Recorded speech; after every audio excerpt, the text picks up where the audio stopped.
Hello guys, कैसे हैं आप लोग। आई होप सभी अच्छे होंगे। तो आप लोगों के समक्ष में लेके आए नया टॉपिक ओम्स लॉ। साथ के साथ अपन इसका डेरिवेशन भी समझेंगे और सीखेंगे कि ओमिक कंडक्टर्स और नॉन ओमिक कंडक्टर्स आपके क्या होते हैं, और vector form of Ohm's law भी सीखेंगे और जानेंगे कि आपके सुपर कंडक्टर्स क्या होते हैं। ठीक है ना। तो ज़्यादा टाइम वेस्ट ना करते हुए फटाक से फुर्ती में पेन और नोटबुक इधर लेके आ जाइए, अपने नोट खुद से बनाएं। अच्छा, पहली हेडिंग समझते हैं। आ जाइए आप लोग। पहली हेडिंग है आपकी क्या, ओम्स लॉ। अब सीखते रहना जी, ठीक है। हाँ, तो ओम्स लॉ क्या होता है इसका समझते हैं अपन। कि माना कि मेरे पास में कोई भी एक कंडक्टर है, आपका एक कंडक्टिंग वायर है जो कि आपको यहाँ से भली भांति नजर आना चाहिए और आपको यहाँ से दिखना भी चाहिए। तो मैंने क्या किया है कि यहाँ पे मैंने क्या किया, पॉजिटिव भी पोटेंशियल प्रोवाइड किया है और यहाँ पे लेट एज्यूम मैंने जीरो पोटेंशियल यहाँ पे प्रोवाइड किया है। अब मेरे को एक चीज बताइए कि किसी भी कंडक्टर में नंबर ऑफ फ्री क्या होते हैं। बोले इलेक्ट्रॉन्स होते हैं या नहीं होते हैं। हाँ बिल्कुल होते हैं। तो यहाँ पर हमारे पास में फ्री इलेक्ट्रॉन्स हैं और ये पॉजिटिव पोटेंशियल अगर मैं यहाँ पे क्रिएट कर दूंगा तो क्या होगा, इलेक्ट्रॉन्स के पास में चार्ज कैसा होता है आपका, नेगेटिव होता है। तो सारे इलेक्ट्रॉन्स आपके क्या होंगे, इस तरीके से एक्सेलरेट करेंगे, मूव करना स्टार्ट कर देंगे।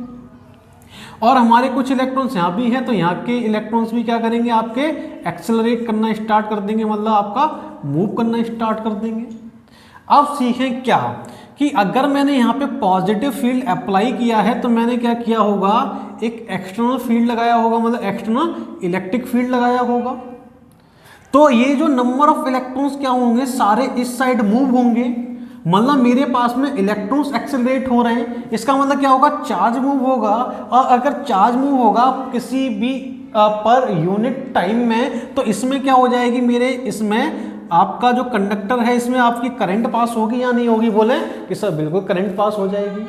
और लेट एज्यूम ये जो मैंने क्या किया है, एक पर्टिकुलर किसी बैटरी का पोटेंशियल यहाँ पे एज्यूम यहाँ पे क्रिएट किया है, ठीक है ना। तो ये हमारे पास है 20 वोल्ट की बैटरी, तो यहाँ पे आपका पॉजिटिव पोटेंशियल जनरेट हो जाएगा।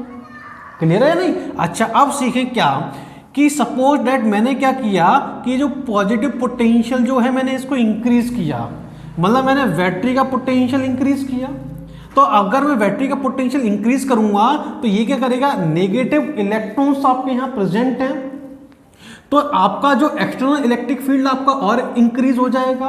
तो क्या होगा कि पॉजिटिव अगर इंक्रीज होगा तो इलेक्ट्रॉन्स को और खींचेगा, मतलब अपनी साइड में क्या करेगा, मैक्सिमम इलेक्ट्रॉन्स को क्या करेगा, इधर अट्रैक्ट करेगा। अगर मैक्सिमम इलेक्ट्रॉन को अट्रैक्ट कर रहा है तो आपके नंबर ऑफ इलेक्ट्रॉन्स क्या होंगे, मतलब आपका जो Ne जो है वो आपका इंक्रीज कर जाएगा। और अगर Ne नंबर ऑफ इलेक्ट्रॉन्स आपके इंक्रीज कर जाएंगे तो डेफिनेटली आपका चार्ज इंक्रीज करेगा, और चार्ज अगर इंक्रीज करेगा तो आपकी क्या हो जाएगी, इस वाले सर्किट के लिए या इस कंडक्टर के लिए आपकी करंट भी इंक्रीज हो जाएगी या नहीं हो जाएगी। बोले कोई दिक्कत होनी नहीं चाहिए। आप लोग यहाँ से भली भांति समझ सकते हैं किस तरीके से अपन ने इधर लॉजिक लगाया है, और यही होता है और यही रियलिटी है। इन्होंने क्या किया, ओम्स ने एक स्टेटमेंट दिया, वो मैं आप लोगों को लिखा रहा हूं, आप लोग देखें। The applied potential difference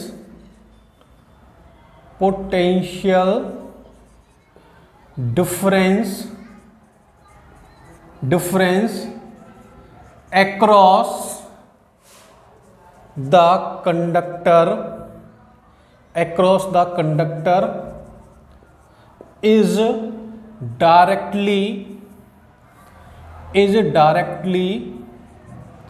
proportional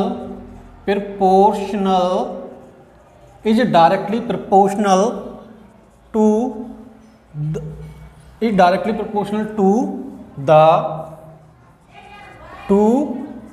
the flowing current through the wire, या आपका थ्रू दी कंडक्टर अपन बोल देते हैं, थ्रू दी कंडक्टर, ठीक है ना। तो इन्होंने बोला अगर मेरा जो पोटेंशियल है मैंने किसी भी कंडक्टर के अक्रॉस अगर मैंने अप्लाई किया है तो ये डायरेक्टली प्रोपोर्शनल होता है किसके, आपकी जो इसमें करंट पास हो रही है, ये आपका ओम्स का लॉ है, ठीक है ना। अब समझें ये अगर डायरेक्टली प्रोपोर्शनल है तो इसके लिए एक कंडीशन है, क्या सीखते रहना कि ऑल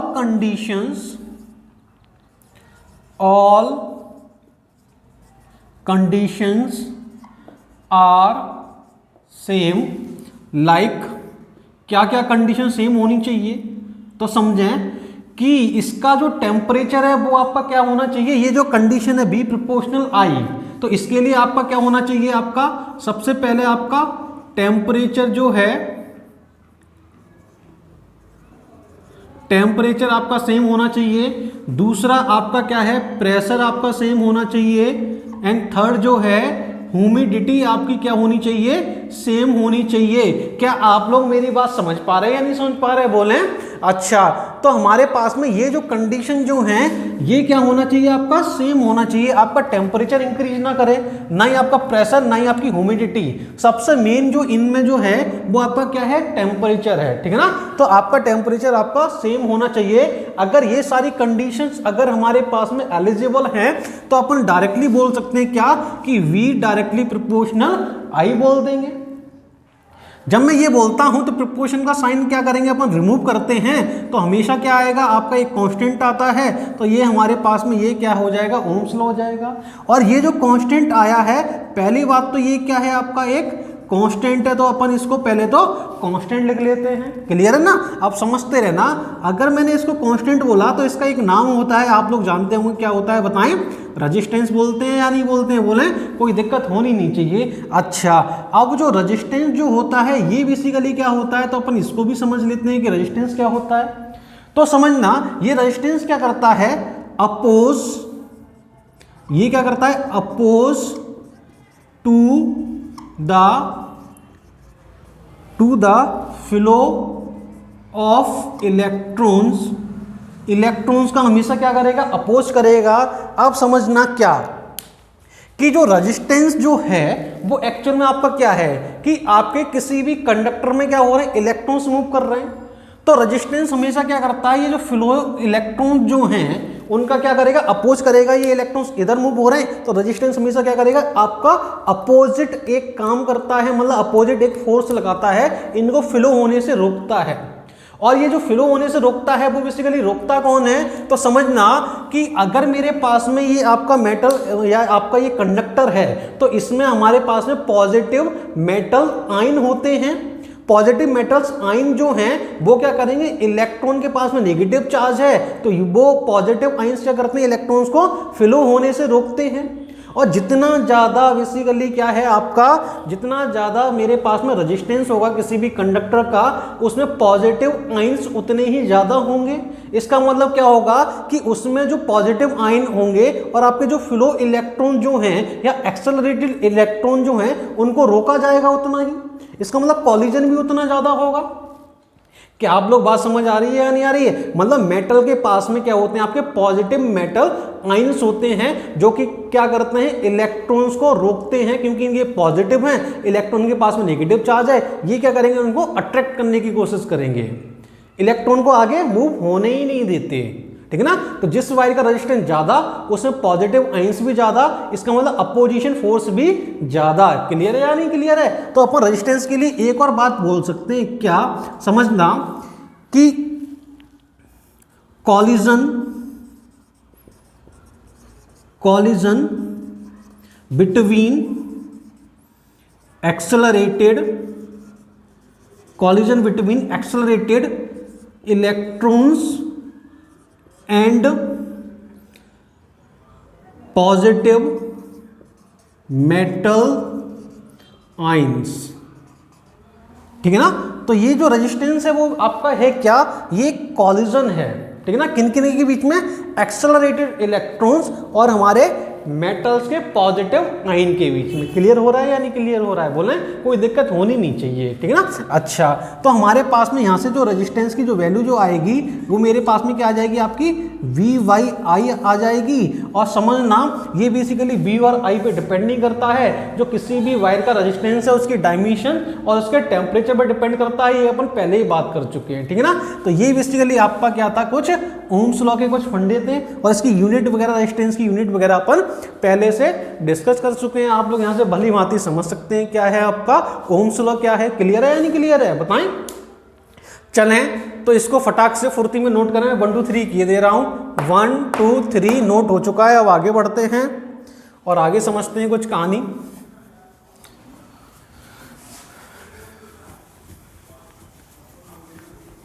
आ जाएं, सीखते रहिए बस।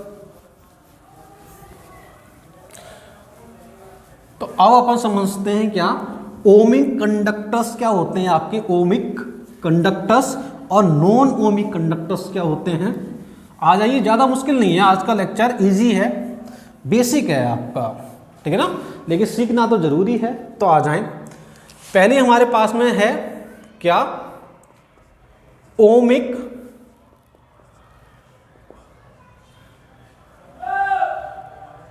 कंडक्टर्स, ठीक है जी। अच्छा, अब समझें कि ओमिक कंडक्टर्स क्या होते हैं। तो आप लोगों को समझ आना चाहिए कि ओमिक कंडक्टर का मतलब क्या करेंगे, जो कंडक्टर्स ओम्स के लॉ को फॉलो करेंगे उनमें अपन क्या बोलेंगे, ओमिक कंडक्टर्स बोलेंगे, ठीक है ना। तो आ जाइए,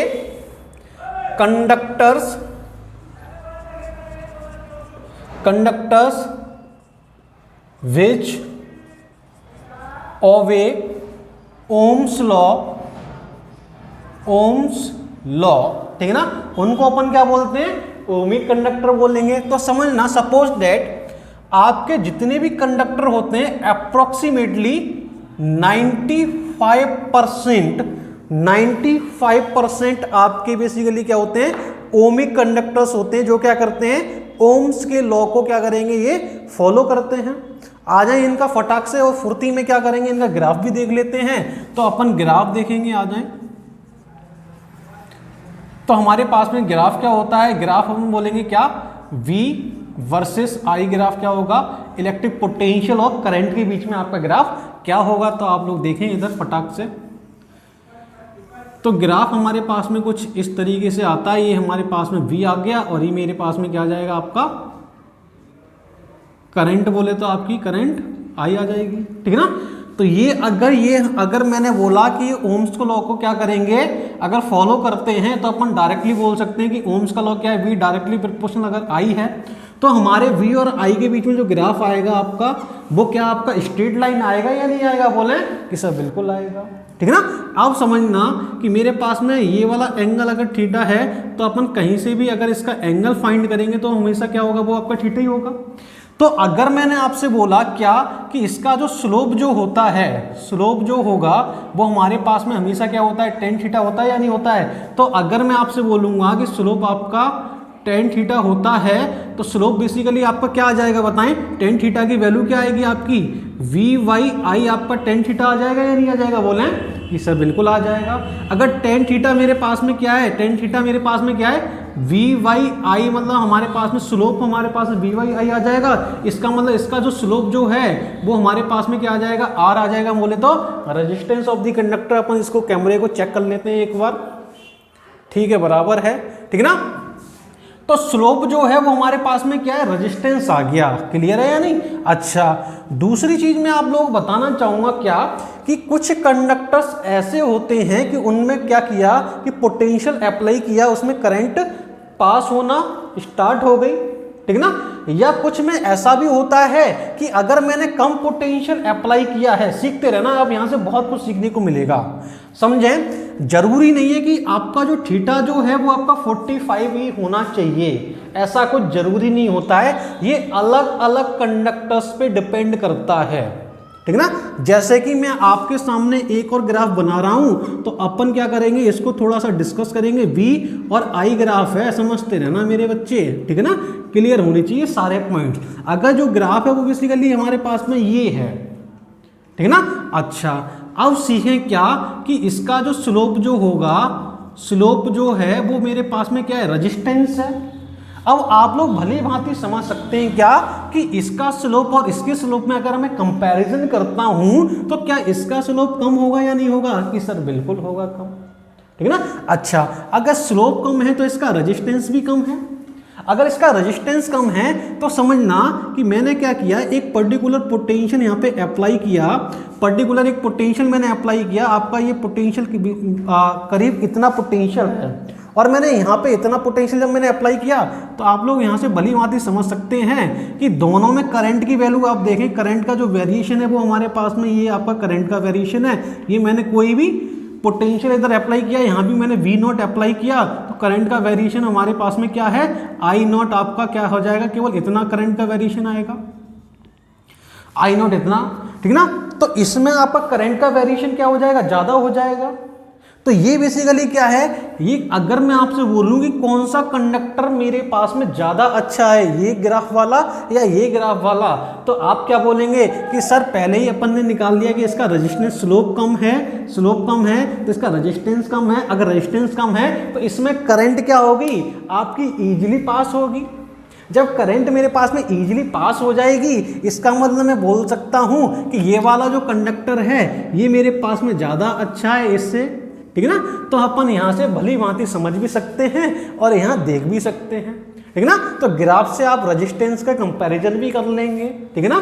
क्लियर हो रही है बात या नहीं हो रही है, बोलें आप लोग देख लें इसको, ठीक है ना। हर एक पॉइंट समझ आना चाहिए बस, जरूरी नहीं है कि आपका ये 45 ही हो, मतलब ऐसी कोई कंडीशन नहीं है। आपका बेसिकली कंडक्टर के अकॉर्डिंगली कितना पोटेंशियल दे रहे हैं और उसमें करंट का जो वेरिएशन है वो किस प्रकार हो रहा है, उस बेसिस पे हम क्या करेंगे, उसकी रेजिस्टेंस के अकॉर्डिंगली उसका स्लोप तैयार करेंगे। क्या आप लोग मेरी बात समझ पा रहे हैं या नहीं समझ पा रहे, बोलें। कोई दिक्कत है आपको, ओम्स लॉ में कोई दिक्कत होनी नहीं चाहिए, ठीक है ना। तो अपन यहाँ से डायरेक्टली समझ सकते हैं कि हमारे ओमिक कंडक्टर्स क्या होते हैं। अब आ जाइए, ओमिक कंडक्टर समझ लिए तो अपन ये भी समझ लेते हैं कि नॉन ओमिक कंडक्टर्स क्या होते हैं। तो आ जाए नेक्स्ट हेडिंग अपन डालते हैं नॉन ओमिक कंडक्टर्स, ठीक है ना। अच्छा, अगर ओमिक कंडक्टर अगर ओम्स के लॉ को फॉलो करेंगे तो क्या नॉन ओमिक कंडक्टर्स ओम्स को लॉ को फॉलो करेंगे या नहीं करेंगे, कि कतई नहीं करेंगे। तो यहां से अपन बोल सकते हैं क्या कि विच कंडक्टर्स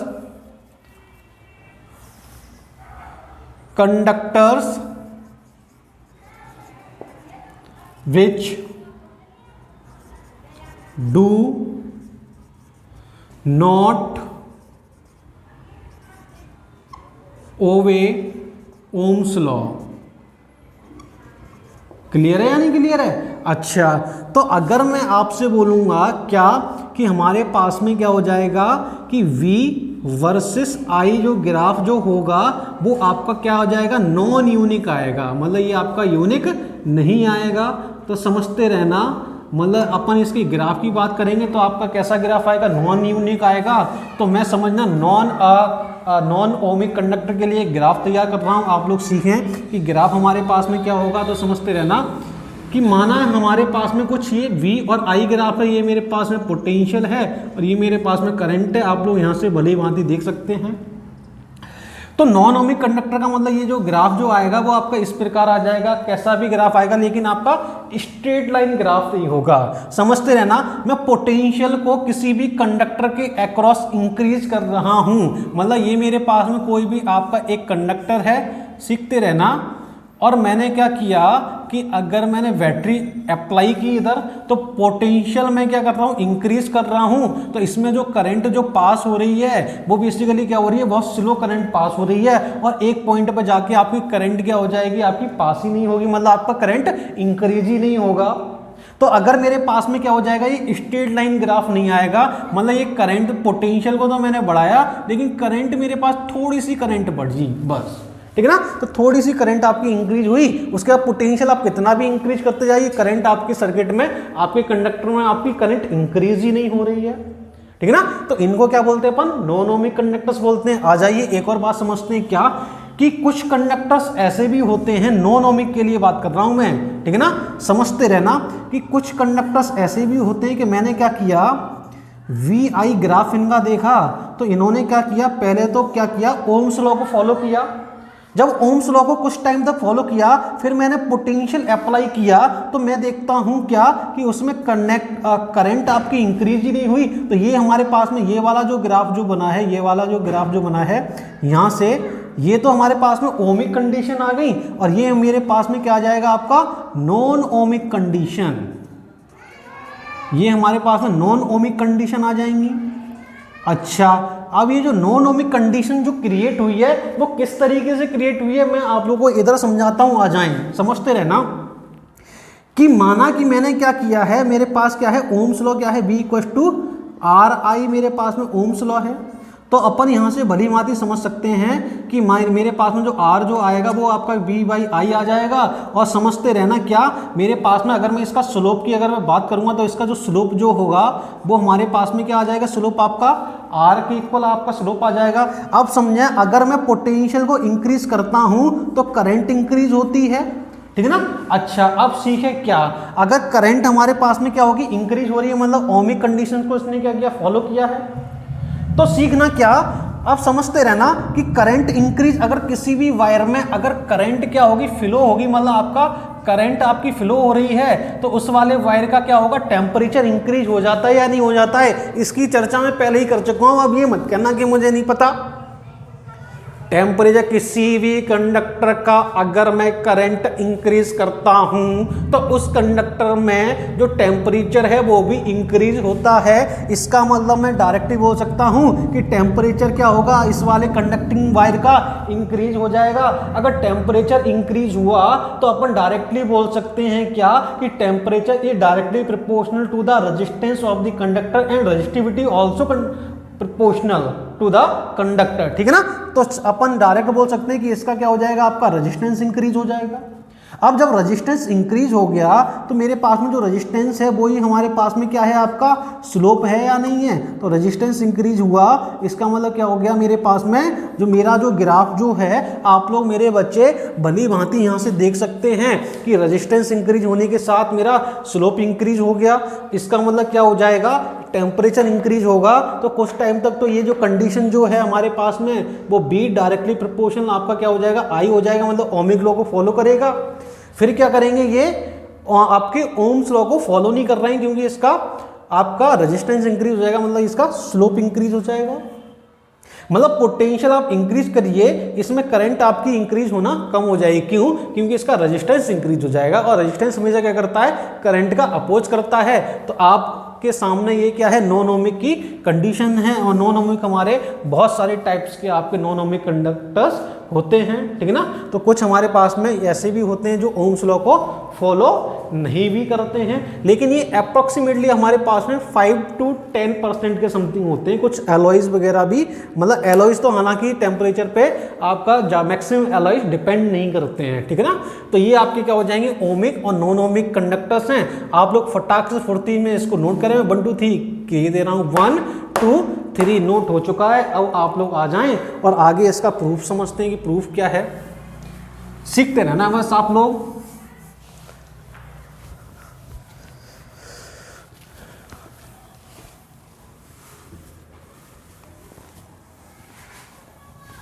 ओमिक और नॉन ओमिक आपको पता चल गया। अब एक बार इसका प्रूफ देख लेते हैं। और हालांकि मैं आप लोगों को रिमाइंड करा दूं कि अपन लोग इसका जो प्रूफ जो है वो अपन पहले ही समझ चुके हैं, ठीक है ना, लेकिन हेडिंग वाइज अपन नहीं समझे हैं। तो यहाँ पे अपन समझेंगे कि ओम्स लॉ का एग्जैक्ट प्रूफ क्या है। हालांकि मैं इसकी चर्चा पहले भी कर चुका हूँ temperature dependence of resistance and resistivity वाले लेक्चर में। तो आप लोग इधर आ जाएं और इसका कुछ अपन प्रूफ समझते हैं। तो हेडिंग में यहाँ पे हेडिंग डाल देता हूँ आप लोग के लिए, प्रूफ ऑफ ओम्स लॉ, ठीक है जी। अच्छा, अब सीखते रहना। अब आप लोगों के लिए क्वेश्चन है मेरा क्या कि आप लोग बताएंगे कि करंट और ड्रिफ्ट वेलोसिटी में रिलेशन मैंने आपको क्या बताया था। सोच के बताएं फटाक से। करंट और ड्रिफ्ट वेलोसिटी में रिलेशन क्या बताया था मैंने? क्यों याद है या नहीं याद है? और अगर नहीं याद है तो वो क्यों नहीं याद है? ठीक है ना, समझें। मैं आप लोगों को बता चुका हूं। क्या आपको याद है क्या क्या कि मैंने आपको एक नाम बताया था? कौन सा नाम सर? कि वीना। अरे वीना का लॉजिक लगा दो, I equal to V D और आपका इलेक्ट्रॉन्स, ठीक है ना, चार्ज ऑफ इलेक्ट्रॉन, और ये आपका नंबर ऑफ इलेक्ट्रॉन्स, और ये आपका एरिया ऑफ कंडक्टर, ये आपका बन गया बीना। क्या दिक्कत है? कोई दिक्कत ही नहीं है। तो ये बीना क्यों भूल जाते हो आप? बीना भूलना नहीं है। अब समझे क्या? अब आ जाइए पॉइंट पे आते हैं अपन लोग हैं। माना कि मेरे पास कोई भी कंडक्टर है, मैंने क्या किया यहाँ पे बी पोटेंशियल यहाँ अप्लाई किया है और यहाँ पे मैंने जीरो पोटेंशियल अप्लाई किया है, आप लोग देख सकते हैं। तो क्या होगा कि इलेक्ट्रॉन्स इसके पास में क्या होंगे, नंबर ऑफ फ्री इलेक्ट्रॉन्स होंगे, जो कि क्या करेंगे, ये इलेक्ट्रॉन्स एक्सेलरेट होना स्टार्ट कर देंगे एक डायरेक्शन में। जब ये इलेक्ट्रॉन्स एक्सेलरेट होंगे एक ही डायरेक्शन में, इसका मतलब क्या हो जाएगा कि हमारे पास में यहाँ पे एक एक्सटर्नल इलेक्ट्रिक फील्ड यहाँ पे जनरेट होगा, ठीक है ना। अच्छा, अब सीखते रहना क्या कि इसका जो कंडक्टर जो है, इसकी जो लेंथ है वो हमारे पास में क्या है, एल है, और इसका जो क्रॉस सेक्शन एरिया जो है, क्रॉस सेक्शन एरिया है, ये क्रॉस सेक्शन एरिया आपका कैपिटल ए है, ठीक है ना। और मेरे पास में ये number of electrons per unit volume हमारे पास में क्या है, स्मॉल एन है, जिसकी अभी अपन बात करेंगे। अब समझे क्या कि जब ये इलेक्ट्रॉन्स क्या होंगे, सारे इलेक्ट्रॉन एक्सेलरेट होंगे, तो इन पे क्या होगा, एक फोर्स लगेगा। क्या आपका फोर्स होगा, आपका कौन सा, इलेक्ट्रिक फोर्स काम कर रहा है, क्योंकि हमने ये क्या किया, यहाँ पे इलेक्ट्रिक फील्ड जनरेट किया है। अब जब इलेक्ट्रिक फील्ड यहाँ पे सारे इलेक्ट्रॉन्स मूव करेंगे, तो इसमें जो करंट जो पास होगी वो हमारे पास आई करंट पास हो जाएगी। इलेक्ट्रॉन्स के अपोजिट डायरेक्शन में करंट आपकी फ्लो होगी, ये आप लोगों को पहले ही बात पता है। अब आ जाए पॉइंट पे आ जाएं कि इन पे फोर्स लगेगा और ये क्या करेंगे, एक्सेलरेट करेंगे। तो एक्सेलरेशन अपन डायरेक्टली अपन यहाँ से फाइंड कर सकते हैं क्या, जो हमारे पास में फोर्स है एफ ई वाई एम, और जो फोर्स जो होगा मेरे पास में वो हमारे पास में क्या होगा, आपका क्यू ई। क्यू बोले तो आपका Q means E into capital E, मतलब जो आपका इलेक्ट्रिक फील्ड है। अरे बात समझ आ रही है या नहीं आ रही है? बोले कोई दिक्कत होनी नहीं चाहिए। तो अपन यहाँ से डायरेक्ट बोल सकते हैं क्या। अब सीखें क्या, जो एक्सेलरेशन जो होता है वो रेट ऑफ वेलोसिटी होता है, ये आप लोगों को पहले ही पता होना चाहिए। और यहाँ पे जो हम वेलोसिटी अपन बोलेंगे ड्रिफ्ट वेलोसिटी से, ये जो इलेक्ट्रॉन्स हैं इनकी जो वेलोसिटी होगी वो आपकी क्या होगी, ड्रिफ्ट वेलोसिटी से मूव करेंगे। और ये हमारे पास में क्या, रिलैक्सेशन टाइम, जिसकी चर्चा अपन बहुत पहले और बहुत अच्छे से कर चुके हैं कि दो इलेक्ट्रॉन के कॉलिजन के बीच में जो ये वाला जो टाइम है, जिसमें इलेक्ट्रॉन रिलैक्स कर रहा है आराम से, तो यही वाला जो टाइम है वो हमारे पास में क्या है, आपका रिलैक्सेशन टाइम है। बात समझ आ रही है या नहीं आ रही है? कोई दिक्कत होनी नहीं चाहिए, इधर सीखते रहिए आप लोग, ठीक है ना। तो मेरे पास में क्या हो जाएगा, ये एक्सेलरेशन है तो अपन क्या बोलेंगे इसको, बी डी वाई टाओ बोल दूंगा। और मैंने क्या किया, ई इंटू ई मैंने यहाँ पे अपॉन एम प्लेस किया, तो टाओ को ऊपर उछाल दें क्या, कि बिल्कुल सर उछाल दीजिए, उछालने में तो कोई तकलीफ आप लोगों को है ही नहीं। तो अपन ने टाओ ऊपर उछाल दिया, तो मेरे पास में क्या आ जाएगा, कुछ इस तरीके का एक्सप्रेशन आ जाएगा, किसका, ड्रिफ्ट वेलोसिटी का। आप लोग यहाँ से भली भांति समझ सकते हैं। मैं ड्रिफ्ट वेलोसिटी को यहाँ से उठाऊंगा, इक्वेशन नंबर 2 को यहाँ पे पटक दूंगा। पटकने में कोई तकलीफ, ये सर कोई तकलीफ नहीं है। तो मेरे पास में मेरे बेटे जो करंट जो आएगी, समझते रहना, वो हमारे पास में क्या आ जाएगी, ई टाओ, और ये मेरे पास में अपॉन एम, और इसको अपन बोलेंगे क्या, ई ऑलरेडी है एन इंटू ए, अपने पास ही आ जाएगा, ठीक है ना।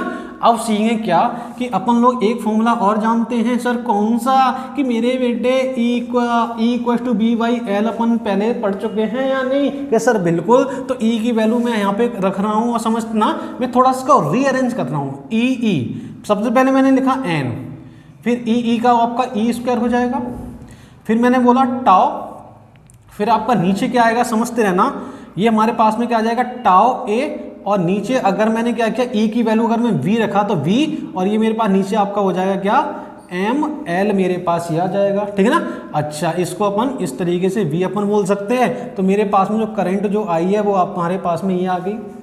अब सीखें क्या कि अगर मेरे पास में टेम्परेचर कांस्टेंट है, मतलब मैं अगर बोलूंगा एट टेम्परेचर इज सेम। अगर मेरे पास में टेम्परेचर सेम है तो समझना क्या कि ये वाला जो पार्ट है, समझते हैं ना, ये जो डॉटेड जो पार्ट है ना, ये आपका डॉटेड जो पार्ट है, सीखें, ये मेरे पास डॉटेड जो पार्ट है वो आपका है क्या। पहले तो मैं आप लोगों को ये बता दूं कि मेरे पास में जो m जो है वो आपका क्या है, mass of electron. Mass of electron एक पर्टिकुलर टेम्परेचर अपन ने कांस्टेंट लेके चला है, ठीक है ना। अगर कांस्टेंट, अगर मैंने टेम्परेचर कांस्टेंट ले लिया तो मास ऑफ इलेक्ट्रॉन कभी चेंज नहीं होता है। दूसरी चीज आपको समझ आना चाहिए कि मेरे पास में जो टाउ जो है, अगर इससे पहले अपन क्या बोलेंगे, ये हमारे पास में क्या आ जाएगा आपका ई जो है वो हमारे पास में क्या है, charge of electron. Charge of electron वो भी आपका चेंज नहीं होता है। दूसरी चीज मेरे पास में आपका आएगा एल, ये क्या हो जाएगा आपका लेंथ ऑफ कंडक्टर या लेंथ ऑफ वायर। ये भी हमारे पास में लेंथ चेंज नहीं हो रही है अगर मैं टेम्परेचर कांस्टेंट रख रहा हूं तो। और दूसरी चीज मेरे पास में क्या आ जाएगा आपका, ये ए है वो आपका कौन सा एरिया है, क्या साधारण एरिया है, नहीं, ये आपका क्या है, क्रॉस सेक्शन एरिया है, समझते रहे ना बस। ये आपका क्या हो जाएगा, क्रॉस सेक्शन एरिया आपका ये आ जाएगा ए, कैपिटल ए, ठीक है ना। देन उसके बाद में मेरे पास में क्या बचा, टाउ जो है वो आपका क्या है, रिलैक्सेशन टाइम, ठीक है ना। ये हमारे पास में क्या आ जाएगा, रिलैक्सेशन टाइम। रिलैक्सेशन टाइम मेरे पास ये आ जाएगा। अब समझे जो एन जो है, स्मॉल एन, ये मेरे पास में क्या है, number of electrons per unit volume, ठीक है ना, जो अपन पहले भी समझ चुके हैं लेकिन आपको पता होना चाहिए। अब समझना, अगर किसी भी कंडक्टर का अगर मैं टेम्परेचर को इंक्रीज करता हूं तो उसमें जो वाइब्रेशन, जो इलेक्ट्रॉन्स हैं वो वाइब्रेट तेजी से साथ करेंगे। इसका मतलब अगर मैं टेम्परेचर इंक्रीज करूंगा तो टाउ इंक्रीज हो जाएगा, और टेम्परेचर इंक्रीज करने से मेरे पास में जो नंबर ऑफ फ्री इलेक्ट्रॉन्स हैं वो भी आपके इंक्रीज होंगे। तो अगर मैंने टेम्परेचर को कांस्टेंट कर दिया तो टाउ मेरे पास में कांस्टेंट हो जाएगा, मतलब रिलैक्सेशन टाइम भी कांस्टेंट हो गया, और मेरे पास में number of electrons per unit volume किसी भी कंडक्टर के लिए कांस्टेंट हो जाएंगे, ठीक है ना। और बाकी सारी चीजें आपकी क्या होती हैं, पहले से ही कांस्टेंट होती हैं। तो मैं ये बोल सकता हूं एट टेम्परेचर इज सेम, मतलब टेम्परेचर आपका कांस्टेंट है तो ये वाला जो डॉटेड जो डाटा है ये हमारे पास में कैसा आ जाएगा, आपका कांस्टेंट आ जाएगा। बात समझ आ रही है नहीं? अच्छा, अब ये जो कांस्टेंट जो वैल्यू समझते रहना, अब ये मेरे पास में ये क्या आ जाएगा, कांस्टेंट आ जाएगा। तो मेरे को क्या चाहिए, v अपन यहां से निकाल देते हैं, तो v हमारे पास में समझते रहना, इसको कुछ मैं ऊपर उछाल दूंगा, इसको मैं नीचे उछाल दे रहा हूं, तो मेरे पास जो v जो आएगा वो कुछ इस तरीके से आ जाएगा आपका NE², और ये हमारे पास में क्या आ जाएगा, टाउ a, और ये कुछ करंट आ जाएगी, ठीक है ना। तो ये हमारे पास में ये वाला जो पार्ट है ये हमारे पास में कैसा है, आपका कांस्टेंट है, ठीक है ना। आप समझे, अगर ये कांस्टेंट है तो इसकी जो वैल्यू जो होती है इसको अपन क्या बोलेंगे, कैपिटल R बोलेंगे। तो समझना, मैं यहाँ से डायरेक्टली बोल सकता हूँ क्या, कि मेरे पास में V डायरेक्टली प्रोपोर्शनल क्या आ जाएगा, मेरे पास में I आ जाएगा। अगर ये हमारे पास में कैसा हो जाएगा, ये आपका क्या हो जाएगा, कांस्टेंट आ जाएगा। तो सीखते हैं ना, ये मेरे पास क्या आ जाएगा, R मैंने बोला, और R क्या है आपका, ये कांस्टेंट है, तो V डायरेक्टली प्रोपोर्शनल मेरे पास I आ जाएगा। तो मैं यहाँ से बोल सकता हूँ क्या, जो मेरे पास जो R जो आया है रेजिस्टेंस, वो मेरे पास में आएगा आपका, ये आ जाएगा आपका, आ जाएगा मेरे पास में NE² टाउ a, मेरे पास में आपका ये मेरे पास में रेजिस्टेंस आ जाएगा, ठीक है ना। अच्छा, ये रेजिस्टेंस की वैल्यू आप लोगों के पास में ये आ जाएगी, तो प्रोपोर्शन का साइन अगर अपन रिमूव करेंगे तो मेरे पास में क्या आ जाएगा, V = RI आपका, ये क्या हो गया आपका ओम्स लॉ आप लोगों के सामने इधर प्रूफ हो चुका है। आप लोग भली भांति यहाँ से समझ सकते हैं। और रेजिस्टेंस की वैल्यू आपके सामने ये आ जाएगी, जो कि क्या है आपका एट T जो है आपका टेम्परेचर जो है वो आपका कैसा है, कांस्टेंट है, ठीक है ना। एट टेम्परेचर आपका कांस्टेंट पे ये सारा डाटा क्या होगा, आपका कांस्टेंट होगा, ठीक है ना। अच्छा, तो आप लोगों को ये बात समझ आ गई या नहीं आ गई, ठीक है ना। अच्छा, मैं आप लोगों को याद दिलाना चाहूंगा, जो अपना जो नेक्स्ट जो टॉपिक होगा, समझते रहना, L और A ये हमारे पास में डायमेंशन है, और ये क्या है, मटेरियल की प्रॉपर्टी है। और जो मटेरियल की जो प्रॉपर्टी होती है उसको अपन क्या बोलते हैं, रजिस्टिविटी बोलते हैं। तो रजिस्टिविटी के अपने पास में पहले भी अपन वैल्यू फाइंड कर चुके हैं, m/NE² टाउ। ये मेरे पास में क्या आ जाएगा, रजिस्टिविटी की वैल्यू आपकी यहाँ से आ जाएगी। क्लियर है या नहीं? अब सीखें क्या कि रजिस्टिविटी अपन क्या करेंगे, अभी नेक्स्ट जो टॉपिक आपका जो स्टार्ट होगा उसमें अपन मैं इसका यूज करूंगा, केवल आपको रिमाइंड कराया कि अपन रजिस्टिविटी की वैल्यू यहां से फाइंड कर लेंगे, डायमेंशन को रिमूव कर दिया, लेंथ और ए को रिमूव कर दिया। अरे ये फॉर्मूला है ना आपका R equal to rho L by A. तो रो की वैल्यू अपन क्या करेंगे, रो की वैल्यू अगर मैंने ये रो रख दिया तो एल बाई ए तो आपका R equal to rho L by A formula बन जाएगा ना। अच्छा, अब मेरे पास में जो ये वाला जो फॉर्मूला जो आया है ये आपका क्या है, स्केलर फॉर्म है। ये आपकी ये हमारे पास में है आपकी स्केलर फॉर्म है, ठीक है ना। मैं एक बार कैमरा चेक कर ले रहा हूँ कि ये आया है या नहीं, बिल्कुल एक नंबर है, ठीक है ना। तो ये हमारे पास में स्केलर फॉर्म है। तो आप लोगों को ये पहले तो इसका डेरिवेशन समझें और इसको नोट करें, और स्केलर फॉर्म से मैं अब कन्वर्ट करूंगा वेक्टर फॉर्म, ठीक है ना। तो नेक्स्ट हेडिंग हमारे पास में होगी vector form of Ohm's law, ठीक है ना। तो अपन क्या करना है, आपको नोट करना है 1 2 3, और ये हमारे पास में इधर नोट हो चुका है, मैं इसको रफ कर रहा हूं। नेक्स्ट हेडिंग आप लोग जरूर डाल लें, vector form of Ohm's law.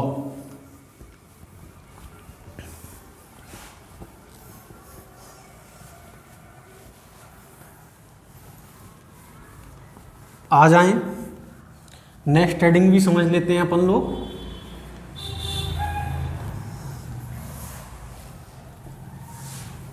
चलिए जी, आ जाइए, मैं अभी हेडिंग डाल देता हूं, आप लोगों ने डाल ली होगी। Vector form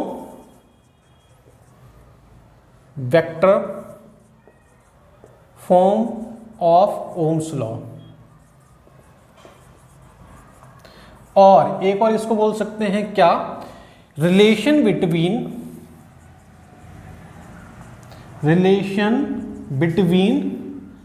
E means electric field and current density J. Clear है या नहीं? अच्छा, तो अब आप आ जाइए, हमेशा की तरह अभी भी वही एक फिगर तैयार कर रहे हैं अपन लोग, समझते रहना बस। मैंने क्या किया कि यहाँ पे मैंने पोटेंशियल पॉजिटिव V प्रोवाइड किया है, और यहाँ पे आपके क्या होंगे, नंबर ऑफ फ्री इलेक्ट्रॉन्स होंगे जो क्या करेंगे, एक्सेलरेट होना स्टार्ट कर देंगे। तो ये हमारे पास में नंबर ऑफ फ्री इलेक्ट्रॉन्स है, एक्सेलरेट होना स्टार्ट करेंगे। यहाँ पे मैं क्या करूँगा, जीरो पोटेंशियल प्रोवाइड करूँगा। तो अगर ये इलेक्ट्रॉन्स एक्सेलरेट होंगे तो हमारे पास में क्या हो जाएगी, करंट आपकी हो जाएगी। और माना ये मेरे पास में n नंबर ऑफ इलेक्ट्रॉन्स हैं, ठीक है ना। तो अपन डायरेक्टली बोल सकते हैं जो इसमें जो करंट जो पास होगी, मतलब वो हमारे पास में इलेक्ट्रॉन्स की जो वेलोसिटी है वो क्या है, ड्रिफ्ट वेलोसिटी से ये इलेक्ट्रॉन्स मूव करेंगे, ठीक है ना। तो समझें क्या, वेक्टर फॉर्म्स में लिख रहा हूं, सीखते रहना। वेक्टर फॉर्म में लिखूंगा तो यहाँ पे क्या हो जाएगा, मेरे पास में एक एक्सटर्नल इलेक्ट्रिक फील्ड है, मेरे पास में यहाँ से जनरेट हो जाएगा कि सर बिल्कुल होगा इलेक्ट्रिक फील्ड। अगर ये पॉजिटिव है, ये जीरो, तो इलेक्ट्रिक फील्ड पॉजिटिव से आपका आउटपुट जाता है या नहीं जाता है, बोले कोई दिक्कत होनी नहीं चाहिए बस। अच्छा, तो इलेक्ट्रिक फील्ड आपका ये जनरेट हो गया। अब सीखना क्या कि जो करंट और ड्रिफ्ट वेलोसिटी के बीच में जो फॉर्मूला है, अभी मैंने आप लोगों को बताया क्या, N E A B D, ठीक है ना। या अपन इसको बीना भी बोल सकते हैं, इसको मैंने बोला इक्वेशन नंबर 1।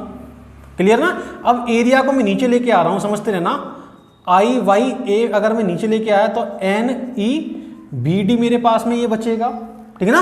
अच्छा, तो अपन पहले ही पढ़ चुके हैं क्या, जो करंट डेंसिटी होती है वो मेरे पास में क्या होती है, आई बाई ए होती है या नहीं होती है, बोल रहे हैं। अरे ये तो याद होना चाहिए कि सर बिल्कुल याद है, अगर याद है तो बहुत अच्छी बात है। तो इसको मैंने बोल दिया क्या, जे इक्वल टू मैं बोलूंगा एन ई बी डी बोल दूंगा या नहीं बोलूंगा, बोले हैं कि सर बिल्कुल बोल देंगे। आप समझें कि मैंने अभी इससे पहले प्रूफ में, ओम्स लॉ के प्रूफ में, अगर मैंने अभी बी डी फाइंड किया था, बताएं क्या फाइंड किया था, कुछ याद है या नहीं याद है? अच्छा, समझते रहना। ये मैंने फाइंड किया था E capital E Y tau upon M, ये मैंने अभी फाइंड किया था, ठीक है ना। अच्छा, तो मैं क्या करूँगा, वी डी की वैल्यू यहाँ पे प्लेस कर रहा हूँ, तो देखते रहिए आप लोग। एन ई वी डी अगर मैं प्लेस करूँगा तो E capital E tau Y M मेरे पास ही आ जाएगा। तो मैं इसको डायरेक्ट बोल सकता हूँ क्या, सीखते रहना, एन ई स्क्वायर, ठीक है ना, अपॉन एन ई स्क्वायर अपॉन अपन बोल सकते हैं क्या कि ये मेरे पास क्या आ जाएगा, आपका एम आ जाएगा, नीचे एम आ जाएगा, और ये मेरे पास क्या हो जाएगा, इलेक्ट्रिक फील्ड आपका आ जाएगा।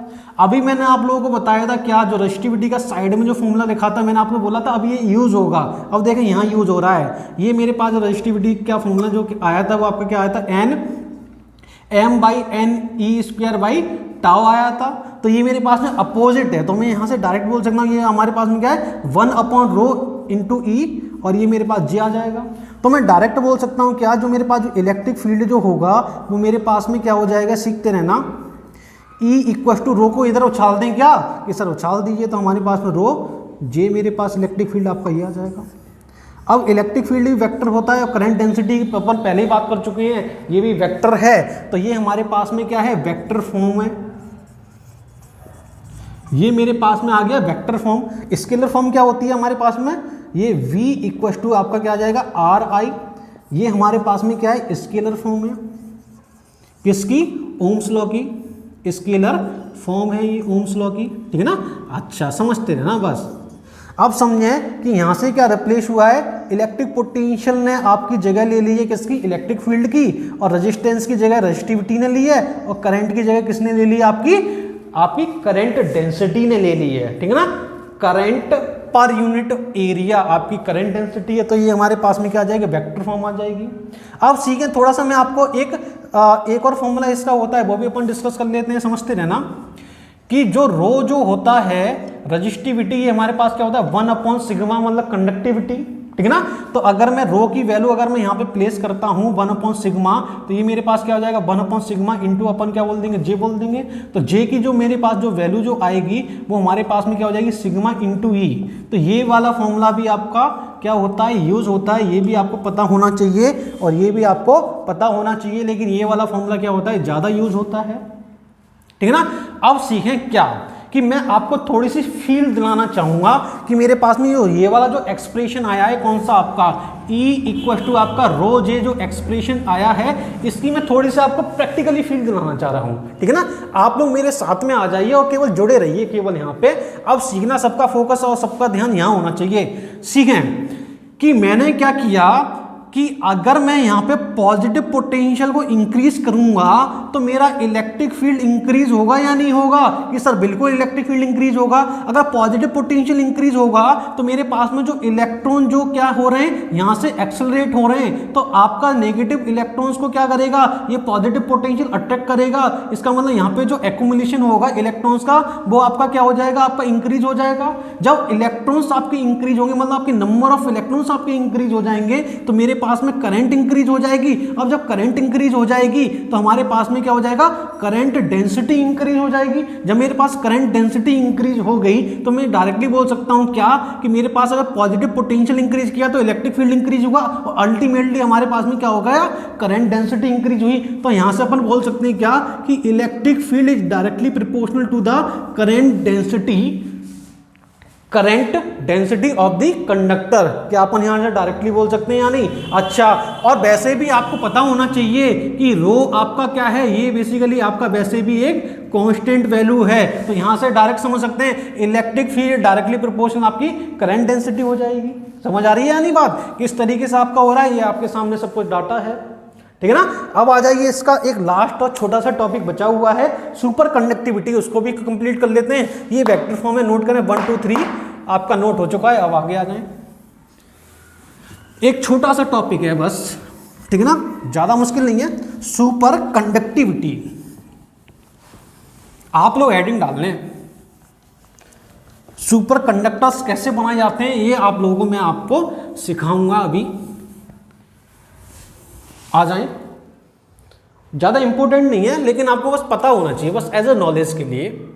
सुपर कंडक्टिविटी, ठीक है ना। अब समझ लें क्या सुपर कंडक्टिविटी क्या होता है, इसको समझते हैं। पहले मैं स्टेटमेंट लिखता हूं, आप लोग खुद से सीख जाएंगे। The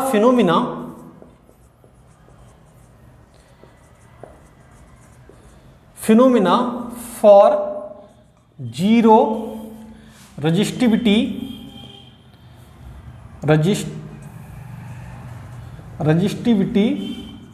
of the metals and alloys at critical temperature,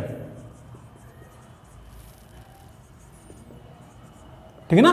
अब समझें क्या है कि कि माना कि मेरे पास में आपका कोई भी एक कंडक्टर है जो कि आप यहां से भली भांति समझ और देख सकते हैं, ठीक है ना।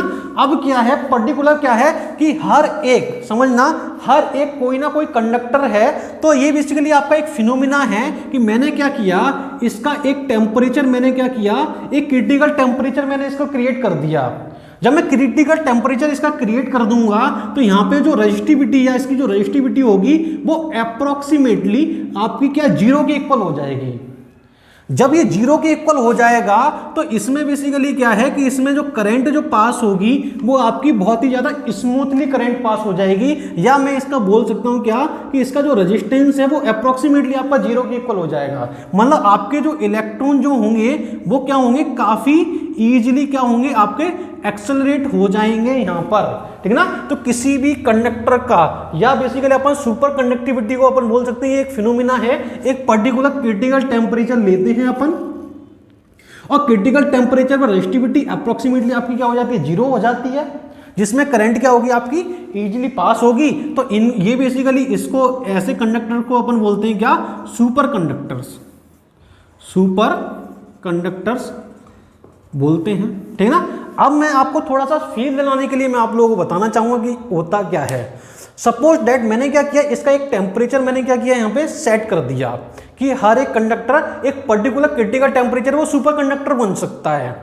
तो उसमें क्या होता है कि इसमें जो इलेक्ट्रॉन्स के जो पेयर होते हैं, इलेक्ट्रॉन्स के जो पेयर जो है ना, वो क्या करते हैं, आपके वाइब्रेशन करना बंद कर देते हैं, ठीक है ना। जब इलेक्ट्रॉन्स के पेयर वाइब्रेशन करना बंद कर देंगे तो हमारे पास में क्या होगा, जो इलेक्ट्रॉन्स जो होंगे वो इजीली क्या हो जाएंगे, उसमें फ्लो हो जाएंगे।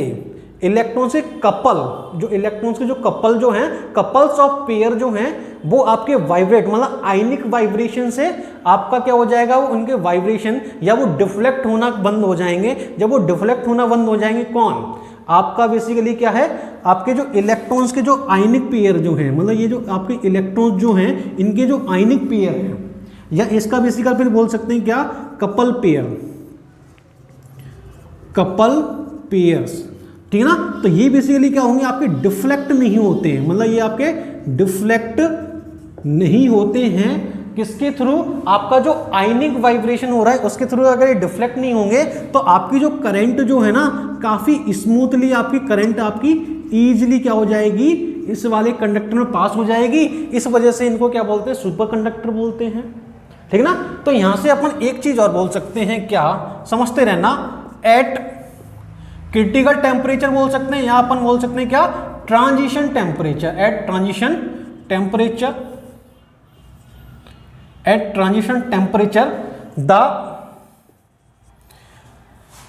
couple pair, the electrons couple pair, the electrons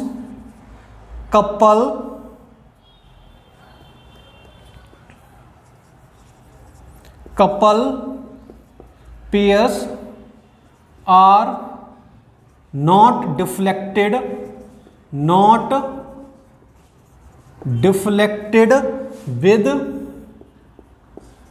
with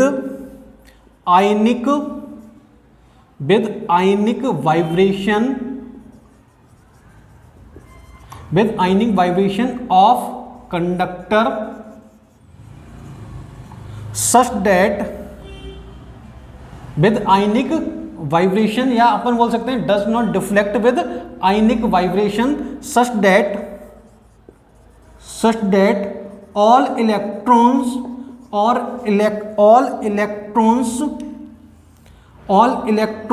moves without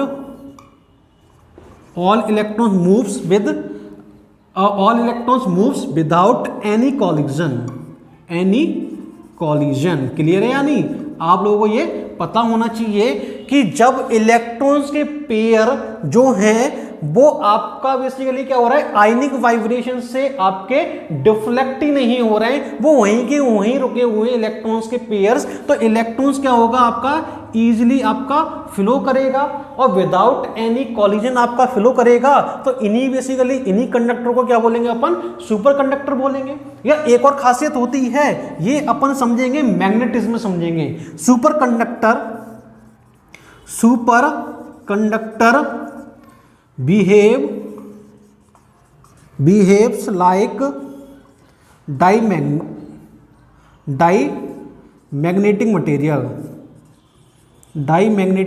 material, ठीक है ना। इसको अपन 5th चैप्टर में समझेंगे।